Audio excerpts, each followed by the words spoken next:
On est là. Roibon. Et je pense qu'on va essayer d'aller là.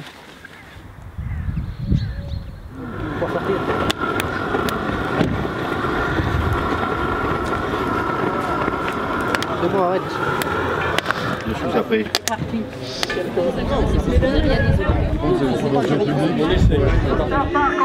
Alors, je disais différemment. La deuxième chose.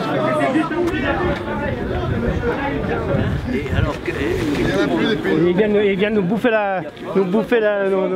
nos terrains là. On est à terrain. Je les prends en photo, j'espère que c'est la dernière fois qu'on les verra. Nous, beaucoup d'argent qu'on l'a, on l'a mérité déjà. On est plusieurs entreprises, une quarantaine de salariés privés d'emploi aujourd'hui. Et ils nous bloquent notre chantier aujourd'hui, on leur bloque leur manifestation qu'ils ont organisée pour ce week-end. Ils sont pas chez eux, on est chez nous, ça nous appartenait, ça appartenait à Roibon. On est libre de faire ce qu'on veut ici, chez nous. Par quel biais vous la bloquez? Tout simplement, on barre toutes les routes d'accès au chantier Center Park aujourd'hui. Sur tout autour de Roibon, les routes sont bloquées. À votre avis, madame, qui a mis le feu hier? Qui a mis le feu? Mais c'est peut-être eux. Je ne suis ni pour les uns ni pour les autres de ce côté-là. Qui c'est qui a mis le feu? J'en sais rien. J'ai entendu dire. Moi, je vais pas. Qui a mis le feu hier? Vous avez besoin de monter avec le camion hier, ouais, monter la main. C'est où? Quoi? Il y a eu des cocktails Molotov jetés sur une cabane près de là-bas de... Je suis pas au courant. Personne n'est au courant, ça, hein, parce que là je vois pas. Là, regardez qui c'est qui monte des pneus pour polluer. C'est pas que des flammes, c'est juste l'énervement des gens, quoi, je pense. Voilà. L'énervement de qui? Des gens d'ici, sur place, parce que ça se fasse ou pas, Center Park, le problème c'est que, voilà, quand on squatte des choses illégalement, c'est tout. Je pense que c'est le discours que vous avez entendu de partout. Oui, on laisse passer, on ne se bat pas. Les zadistes, c'est comme les djihadistes, ils ont besoin d'être des martyrs. Je pense qu'ils sont mis le feu en se disant c'est des gens qui sont venus mettre le feu, mais c'est eux qui en sont mis le feu, je pense. Je pense que c'est une autodestruction. Parce que quand on veut faire une provocation, la meilleure chose, c'est de passer par une victimisation.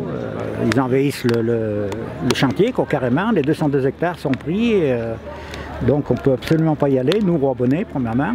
Ces zadistes font des petites infractions dans le village, ils ont volé le charcutier, ils ont volé un marchand de légumes sur Perrin. Nous on veut plus vivre avec ces hors-la-loi, il faut les sortir d'ici, pas de problème. Alors si l'État ne veut pas assumer son travail, eh bien on va peut-être le faire nous-mêmes. Central Park, vous savez que c'est donc un grand centre commercial avec 500 boutiques, avec... C'est juste là en vacances dans le Center Park. C'est pas 500 boutiques, c'est quand même un peu moins. Mais tout est intéressant. Un Central Park exactement. Mais c'est très bien, on y va, on fait comme on veut, on sort. Moi, j'ai passé une semaine là-bas, sur la semaine, je suis sorti tous les jours, donc ça profite à toute la région. Ah, tu t'en bats la couille de te faire arnaquer? Eh ben c'est triste, pourri. Il y a Vinci, il y a Bouygues, il y a Pierre et Vacances, c'est tous les mêmes. Vous êtes là pour des problèmes politiques. Oui, bien sûr. Voilà. Sérieux, mais pas politicien. Et vous pas politicien, je me présente pas aux élections, moi. Et vous utilisez Roibon pour un problème purement politique. C'est un exemple. Eh bien si, parce qu'à partir du moment où de toute façon on veut travailler et qu'on veut embaucher, de toute façon on est déjà forcément des méchants, on veut des patrons et des méchants, des exploiteurs. Si on n'a pas le Center Park, on n'a pas d'assainissement. l'environnement. On n'a pas de réseau d'eau. Pourquoi pas? Parce qu'on n'a pas d'argent. Non mais quel est le problème que de vendre un peu moins cher un terrain pour pouvoir amener du boulot sur le secteur? Parce qu'il Pour être bien en France, c'est pas travailler, comme ça on a plein d'aides, on peut vivre comme ça, c'est super. Vous me semblez perdu. C'est bien. Pardon? Vous êtes un peu perdu par rapport à ça, vous êtes dépassé? Dépassé non. jour où ça sera dépassé, c'est pas gagné. Hein. Monsieur le maire se met au travers des gens qui essayent de discuter. Monsieur le maire fait blocage. Monsieur le maire est une couverture. Quand vous me dites. Bah, je fais que constater. Je fais que constater, oui.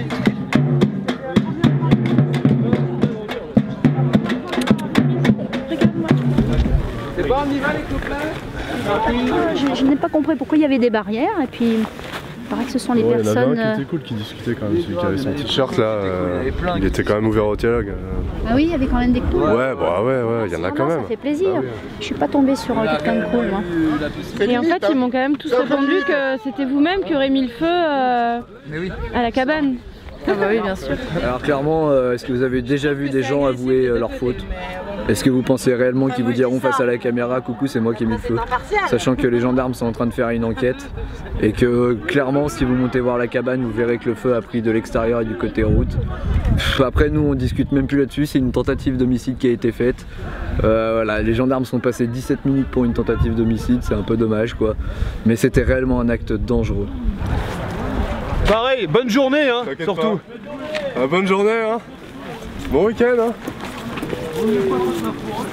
Texto, je n'aurais pas mot pour mot, mais en gros c'était ça, c'était que oui, l'incendie qu'il y a eu, bah, il faut croire, les zadistes ils auraient dû prévoir des détecteurs de fumée.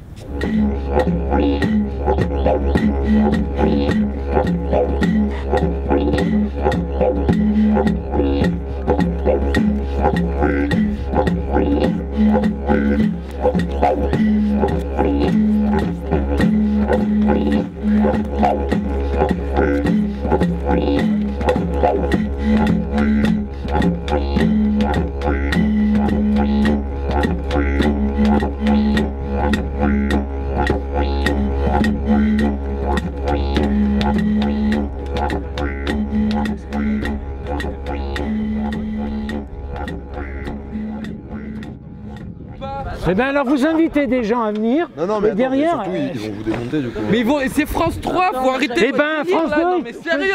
Non, t'es pas sérieux, c'est toi qui es pas sérieux. Et c'est vos copains qui... Excusez-moi monsieur, c'est quoi votre problème? Ils interdisent à France 3 de venir. Alors les mecs sont là, on fait un festival de construction pour montrer qu'on occupe, qu'on construit. Les mecs ils n'ont pas le droit de faire de photos. C'est grands patrons dans les tours. Oui mais enfin vous êtes aussi sur place et vous êtes décisionnaire de tout ça quoi. Et quand le peuple se méfie des médias, c'est bien triste.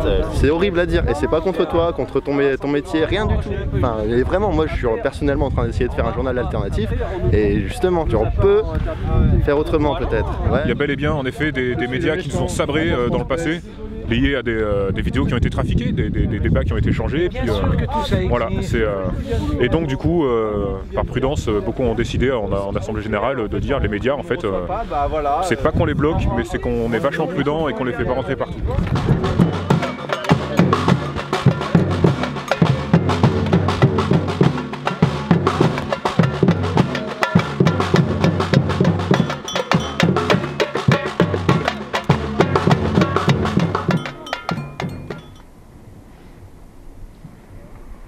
La communication c'est devenu une arme, et ben voilà, donc ils sont surarmés.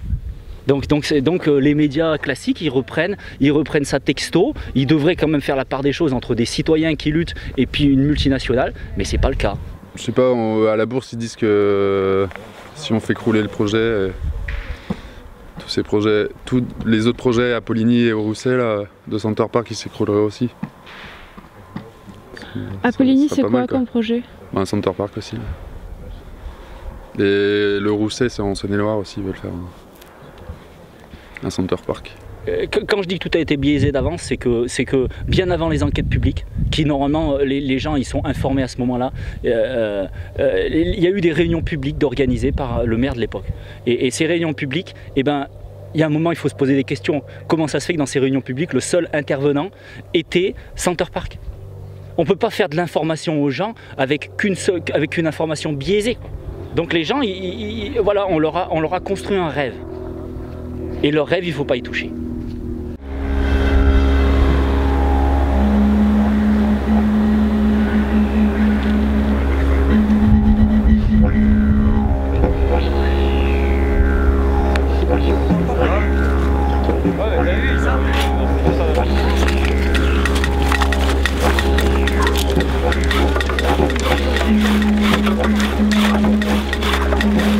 Allez, mets les watts, mets les watts, mets les watts. Un accélérateur, pas de frein, mets les watts.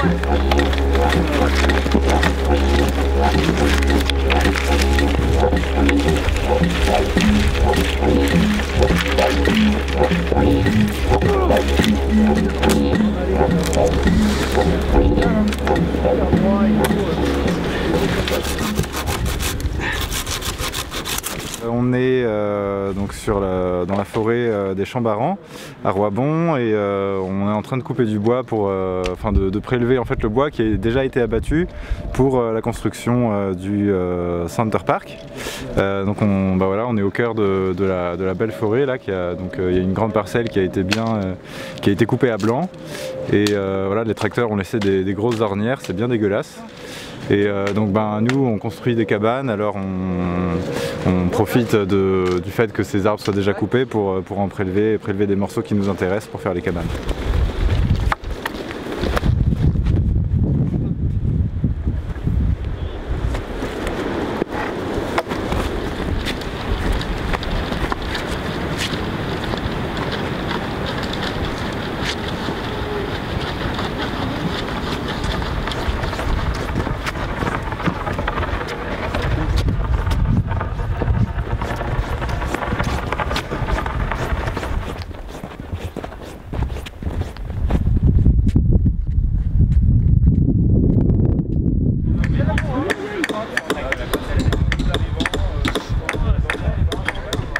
Paradoxalement, dans notre société, on a accès à beaucoup d'informations, beaucoup de connaissances aussi, mais c'est pas pour autant qu'on est sachant et qu'on a une libre pensée. Et à mon sens, tout ce qu'on a pu apprendre, qui vient de l'école, de la télévision, des grands médias officiels, tout ça il faut le déconstruire, le désapprendre en fait pour pouvoir avoir une libre pensée derrière. Et pour établir cette libre pensée sur quelque chose de concret, des fondements que ces théories-là ne proposent pas, je viens sur les ZAD. Je crois il y a vraiment une nécessité personnelle, intime, chez moi, qui est de comprendre qu'est-ce qu'impliquent mes actions. Et en fait, je me suis rendu compte que d'acheter une barre de chocolat, ça impliquait quelque chose en amont et en aval. En amont sur d'autres sociétés, par exemple les sociétés cacaotières, et en aval vis-à-vis de moi et de ma santé. Et en fait l'autonomie c'est un peu re-questionner qu'est-ce qui se passe avant, qu'est-ce qui se passe après, et évidemment qu'est-ce qui se passe pendant. Et donc pour moi c'est comme ça que j'ai commencé à rentrer dedans. Moi je refuse, comme il dit, de me cantonner dans une zone protégée où l'homme ne doit plus aller pour essayer de recréer artificiellement la nature immaculée, et qu'à côté il y ait des projets comme Center Parks, des stations de ski et une bétonisation de tous nos espaces en fait.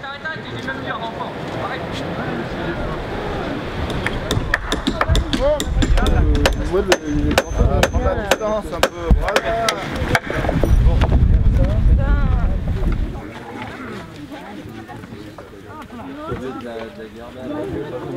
Ouais, mais bon, la prochaine fois, tu diras rien d'autre. J'ai été déjà allé à Notre-Dame-des-Landes en 2012. Dans le cadre de mes études, je m'étais retrouvé dans le nord-ouest de la France, donc on était vraiment juste à côté, à Saint-Nazaire. Ensuite, cette année, là, en septembre, en 2014, j'ai entendu parler de ce qui se passait à Sivins. J'ai décidé de m'y rendre pour avoir un peu plus de cartes en main, pour connaître les tenants et les aboutissants, comment ça se passait, comment la résistance se structurait, qu'est-ce qu'ils défendaient réellement. Et puis, du coup, je me suis rendu sur place, j'y suis resté quelques semaines. Et en octobre, j'ai commencé à entendre parler de la ZAD de Roibon. Donc, moi, je suis du coin en fait, et c'est vrai que c'est un projet. la défense de cette forêt me tient à cœur, en fait, du fait qu'il va y avoir beaucoup de répercussions sur les vallées en contrebas, sur les milieux aquifères, sur pas mal de choses. Enfin, d'un point de vue écologique, c'est un vrai désastre.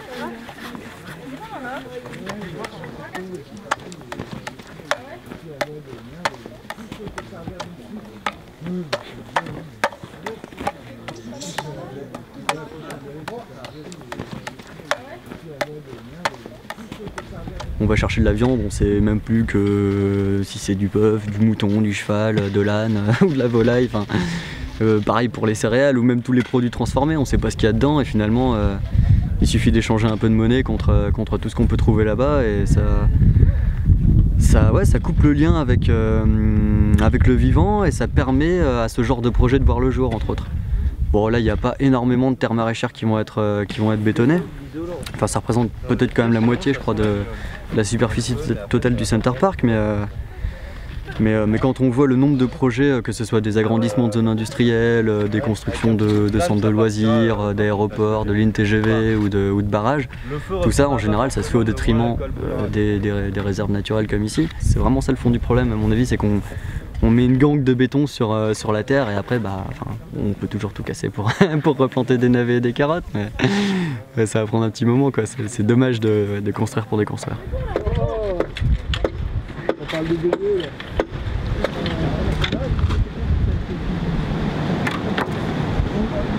là. L'argent à la base c'est un outil qui sert à échanger des objets, donc qui ne devrait pas être stocké dans des banques comme on le fait actuellement et qui est aujourd'hui un moyen pour l'État de faire pression sur les populations par une pseudo-crise créée par des personnes qui se jouent de nous en bourse. Donc c'est vraiment une notion qu'il faut complètement remettre en cause et qui est baser nos rapports plus sur l'argent mais sur des liens de solidarité. C'est pas loin, mais il faut carrément, faut regarder les deux côtés de Attends, tu veux pas te déplacer? Les gens qui viennent sur les chantiers, c'est des gens qui ont a priori plus le pied dans la ville, peut-être plus le pied dans l'emploi, et donc aussi plus le pied dans la société de consommation, vu qu'ils ont accès au quotidien à des ordinateurs, internet, une tablette, un iPhone, etc. Et quand ils arrivent sur le chantier, il y a une sorte de déclic qui se passe à un moment donné. Avant ce déclic, ils n'arrivent pas vraiment à se positionner par rapport à la matière, le réel. Est-ce qu'on va vraiment fabriquer une maison ? Et à un moment donné, quand ils reprennent confiance dans leur capacité à prendre en main leurs outils d'autonomie, donc de répondre à leurs besoins fondamentaux, quelque chose se passe et ils y arrivent et ils le font et on avance et la maison se construit et ils sont impressionnés et ils sont contents. Et pourtant ils ont travaillé dans le froid, sous la neige, avec le vent et en faisant des choses qu'ils ne savaient pas faire à la base. En tout cas que l'éducation nationale ne leur a pas appris.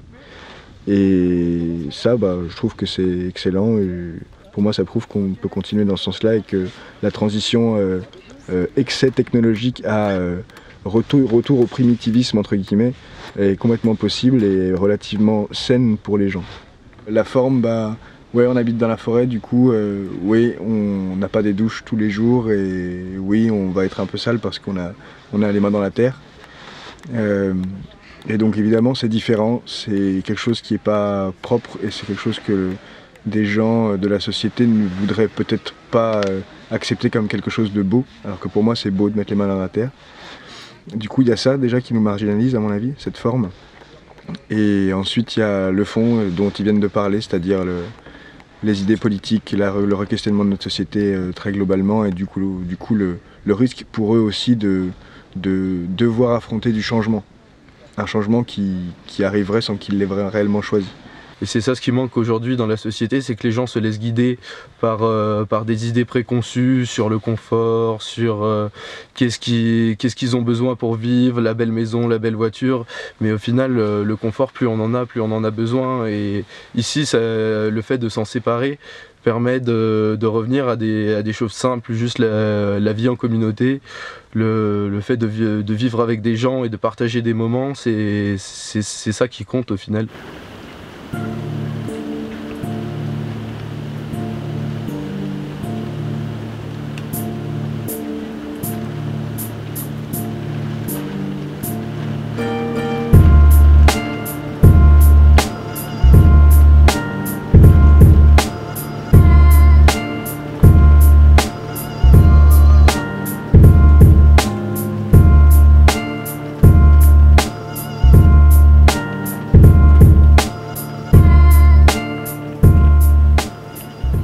a commencé par créer des barricades d'envergure sur la grande artère reliant le sud et le nord de la zone. Et de ces chantiers-là, on a commencé à se dire qu'il nous faudrait beaucoup de monde en fait pour tenir ces points-là. Donc on a agrandi les barricades pour en faire des barricades cabanes où on peut loger directement une quinzaine de personnes sur place qui peut être disponible rapidement en cas de problème sur les barricades. Donc comme ça a pu arriver, on a eu une barricade qui s'est fait attaquer, qui a flambé, ou alors en cas d'expulsion sur les mois à venir. Allez, donc vous allez pouvoir hisser. On y va? Ouais, allez-y, ouais. Nazca. On y va, on continue ou pas là?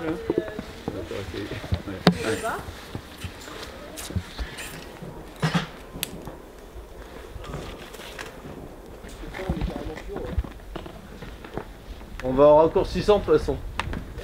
Alors moi elle me fait penser à un bateau, donc je pense que son nom tournera autour de quelque chose comme ça. La structure triangle a été choisie parce que c'est une structure qui ne bouge pas trop entre les arbres et qui permet d'avoir un bon équilibre. On la tient? Non, je tiens plus trop là. Ah ouais, il est passé mauvais. 4 mètres. 4,50? 4 mètres. Ouais.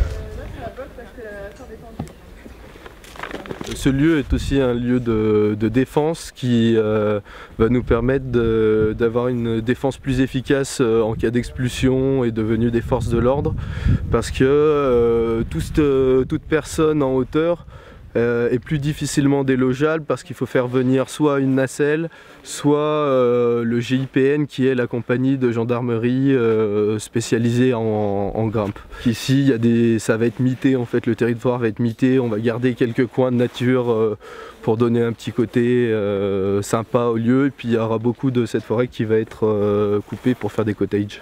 Du coup, le fait aussi d'occuper les arbres les empêche de les couper et rend le travail des bûcherons super compliqué.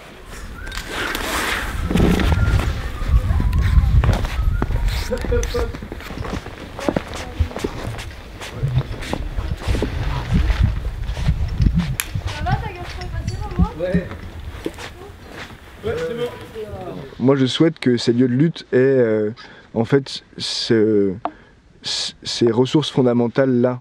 Des lieux où on peut être ensemble sans avoir trop froid, des lieux où on peut se rassembler en pouvant s'entendre sans qu'il y ait une mauvaise acoustique parce que le vent est trop fort et que les bâches claquent. Des lieux en fait où on arrive vraiment à construire cette vie en collectivité. En fait, on apprend à construire nos habitats et qui sont isolés et bientôt confortables.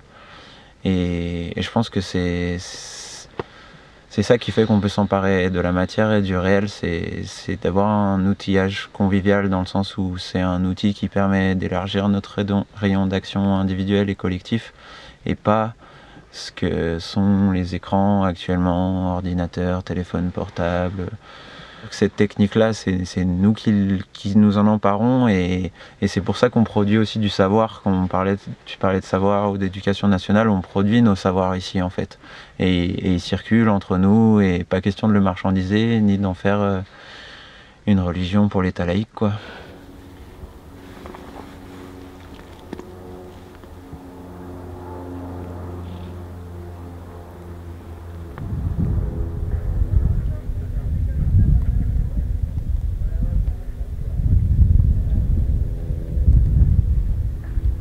Quand il n'y a plus de poulie, c'est quoi cette histoire? Si, elle est de l'autre côté la poulie. Ouais, non, mais ça, t'as vu l'état de la corde? Ouais, mais on pourrait moufler là-dessus. Ouais. Ah, c'est quoi ce lieu déjà? Ouais, on a des places vers là-bas, comme ça. Là, il faut mettre un lien ici et la tirer vers là-bas. Et là, tu vas m'enfiler du rab, en fait le restant de la corde, il faut le délover, ça fait un nœud coulant. Ouais. Et le but en fait c'est quoi au final? Là c'est de faire une passerelle là-haut. de pouvoir dominer le chemin. Ouais, non, mais c'est lui qui. Et ne pas être, si jamais il y avait des soucis avec les forces de l'ordre, avec des locaux, c'est de ne pas être en confrontation directe. Il a un bon système de blocage. Donnez du mot, lâchez de la corde. Comme ça, il va pouvoir passer au-dessus. Voilà, cool. Lâchez du mou là-bas. C'est tous les arbres qui ont été couchés en fait par les bulldozers qui sont venus en octobre. Ils en ont abattu déjà une trentaine d'hectares. Donc là, on a pioché dedans tout simplement, histoire de leur donner une deuxième vie à ces arbres.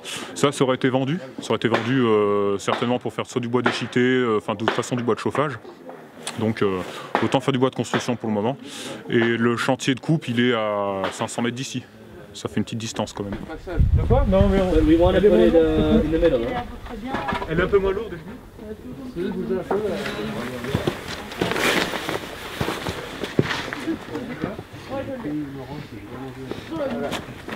Oh bon bah.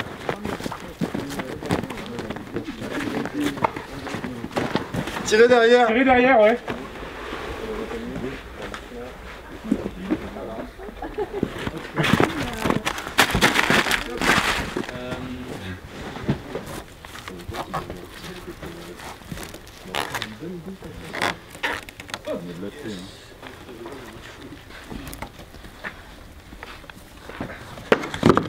On passe pour reste aussi. Ah! C'est pas les copains là. Les pros!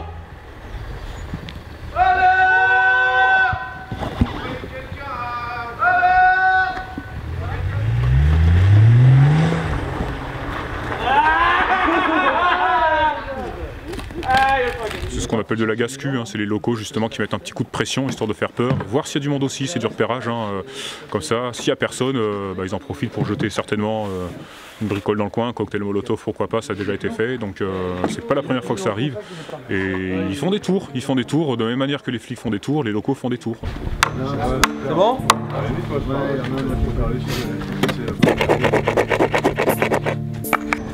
Ils sont montés. T'as mis du combien là? C'est du 50 ici? Je connais pas. Si on veut mettre 2 planches par palette.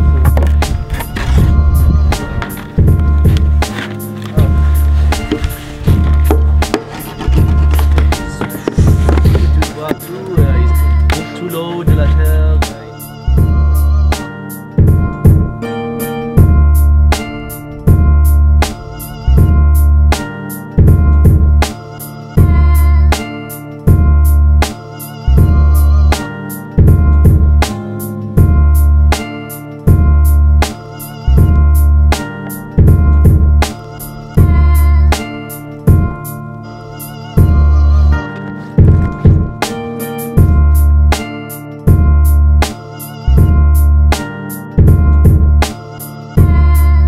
Il y a 400 jours de ça, ils sont venus un soir pour cramer la barricade au cocktail molotov avec un bidon d'essence. Étant donné qu'il y avait beaucoup de plastique dans la composition, notamment du toit, ça a pris feu très très vite. Fort heureusement, il n'y avait personne qui dormait dedans ce jour-là vu qu'on était en réunion. Donc là il faisait très froid, donc c'est vrai qu'à ce moment-là il y avait plus grand monde qui dormait dedans, mais il y a très souvent des gens qui dormaient dedans, donc en fait le cocktail molotov ça fait prendre le feu très vite. Il y avait un toit qui était entièrement en plastique. Dans les murs, il y avait des couvertures ou des choses comme ça qui pareil étaient synthétiques, donc qui prennent très vite. Et tout ça, ça aurait pu tomber sur la tronche de la personne qui dormait si elle ne s'était pas réveillée à temps. Enfin, on peut faire beaucoup de suppositions sur ce qui aurait pu arriver de grave, mais le feu est parti très très vite, quoi. Hier samedi 7 février, on a essayé de venir sur Roibon, donc en passant par Dionnet. Moi j'habite à Dionnet, c'est un village qui est au sud de Roibon, qui est juste à côté de Roibon. Et à la sortie du village, il y avait une barricade qui avait été érigée par des gens que je connais, hein, c'est des gens du village ou des villages alentours. Ils nous amènent à manger, ils sont présents sur les manifestations, ils nous donnent des informations, ils nous amènent du matériel, ils nous ont amené des outils. Ouais, ils nous font des dons en argent pour certaines choses, enfin ils sont très présents, quoi. Et là, on m'a tout de suite, une quinzaine de personnes ont entouré la voiture, ils ont essayé d'arracher la vitre que j'avais baissée, d'arracher les portières, de rentrer, de pénétrer dans la voiture, coup de pied dans la voiture. Et en fait, en me disant que de toute manière, ils ne me laisseraient pas passer parce qu'ils m'avaient reconnu. Donc il se trouve que moi je fais partie des gens qui ont témoigné et qui sont apparus au cours du reportage qui avait été diffusé la semaine d'avant sur France 2, Envoyé spécial.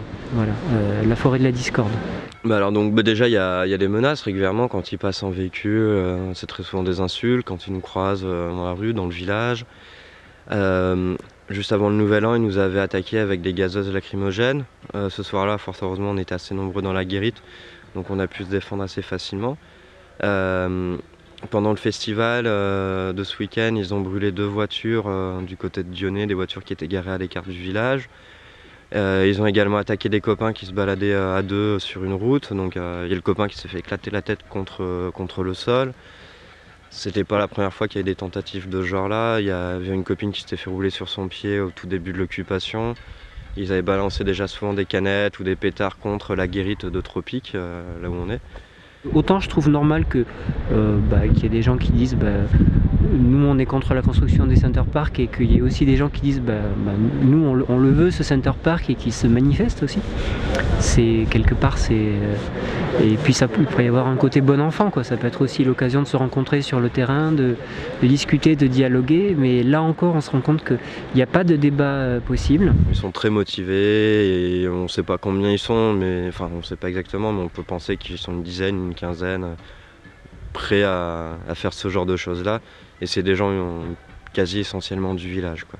En fait c'est beaucoup le travail des élus, donc là au début de l'année il y a eu les vœux des élus et donc tous les élus ont fait la tournée des villes et des villages alentours pour relayer leur communication ouvertement anti-zadiste avec un appel à l'incitation à la haine et appel à la milice en public. Voilà, et pour moi ça c'est vraiment la marque de la communication de Center Park. Hier il y a une nana qui est venue avec la barricade sud et qui pour venir à cet endroit-là est passée par les bois, par les champs, parce qu'elle n'avait pas envie qu'on la voie venir nous soutenir, parce que ses voisins sont pros. Et du coup, comme elle vient de s'installer et qu'elle va rester ici sans doute un moment, elle n'a pas envie d'avoir des emmerdes. C'était un petit cabanon qui allait du mur là, c'était le mur arrière qui n'a pas brûlé, donc qui prenait l'arbre et qui allait jusqu'à à peu près par là où il y a les gens. Donc il y avait un toit fait de bambou avec une bâche plastique par-dessus et les murs c'était plein de choses, des couvertures, des palettes, il y avait une petite fenêtre. C'était un petit truc assez sympa, un peu à l'arrache, mais qui tenait bien, avec un joli poêle à l'intérieur qui permettait de bien se réchauffer, une petite table, on pouvait faire des soirées tranquilles, tout en protégeant la maison quoi.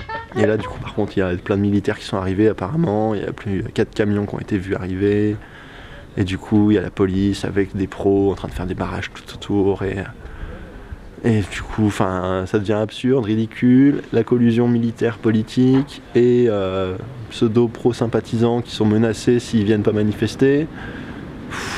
Ça devient compliqué, et en même temps il y avait plein de Roibonnais qui sont complètement de l'autre côté, du côté de la forêt, notamment une mamie, elle m'a raconté une histoire géniale, une mamie de 80 ans, elle a vu le maire, elle a dit « Toi je t'ai élevé », apparemment c'était l'ancienne institutrice de Roibon, elle lui a dit « Toi je t'ai appris à écrire, et tu nous fais ça, t'as pas honte ?»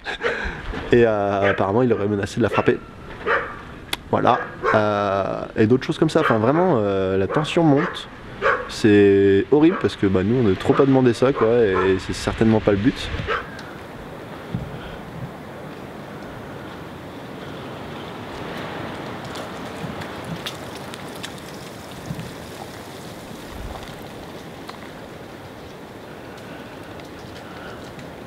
Quand tu vas dans n'importe quel temple en fait de la consommation, pourquoi tu y vas quoi? Est-ce que c'est le loisir, est-ce que c'est du divertissement, est-ce que c'est un moment où tu vas décompresser? Parce que la vérité c'est ça, c'est que tu vas pas ailleurs pour voir l'altérité, l'étranger, tout ce qui pourrait t'enrichir et de tout ce dont on se nourrit nous ici au quotidien.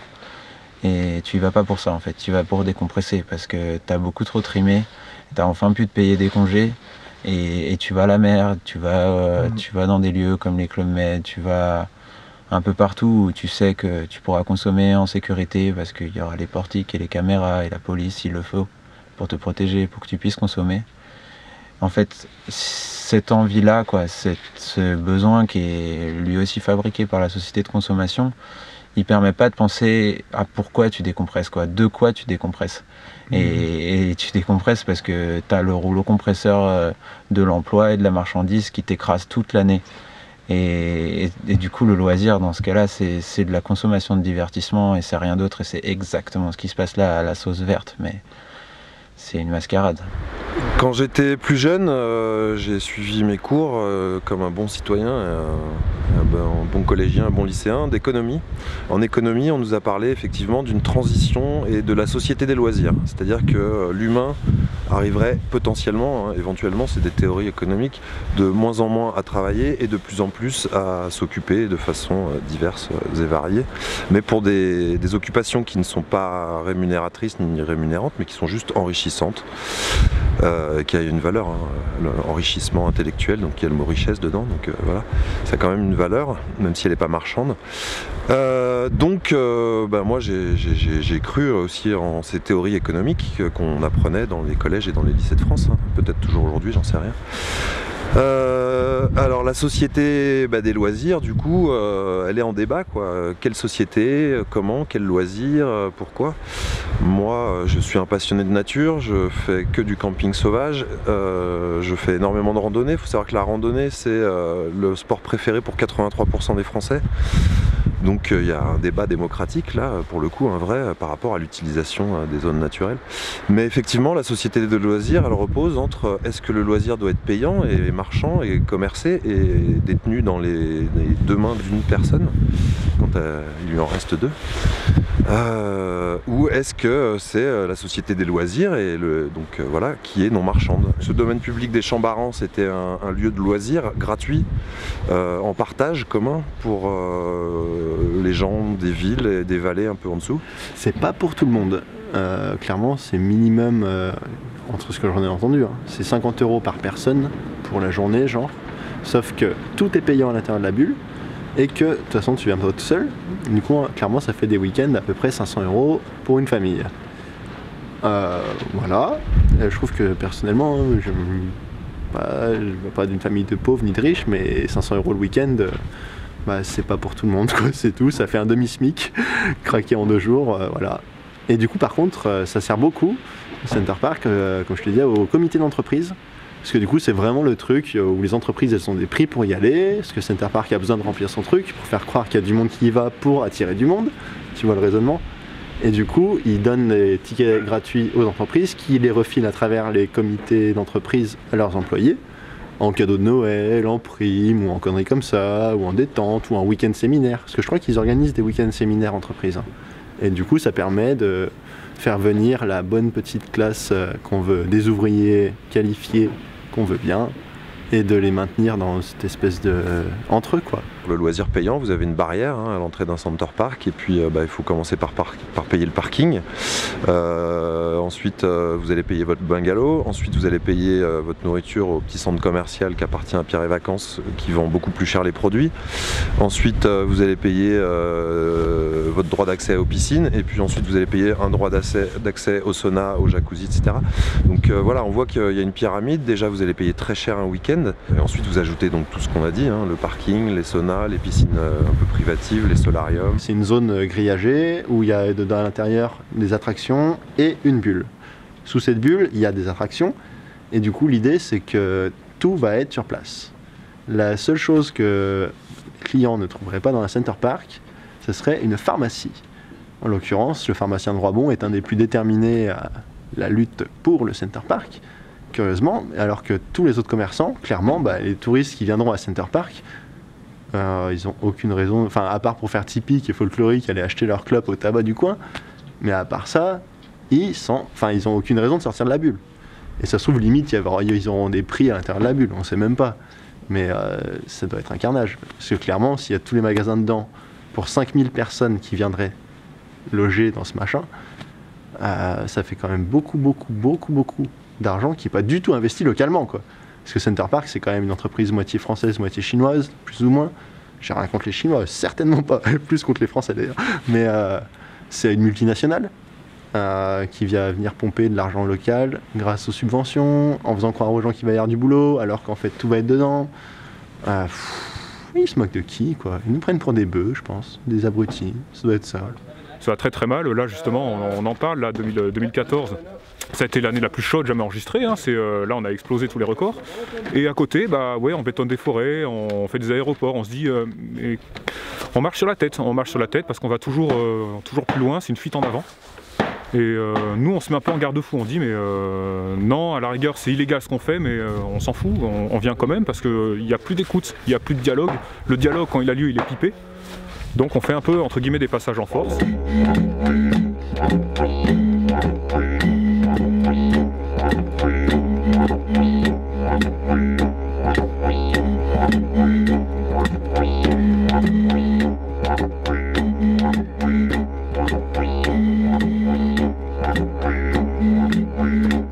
On met tout le monde sous cloche en ce moment, tout le monde est surpressurisé dans son travail, dans ses emprunts, dans sa maison, dans sa vie familiale.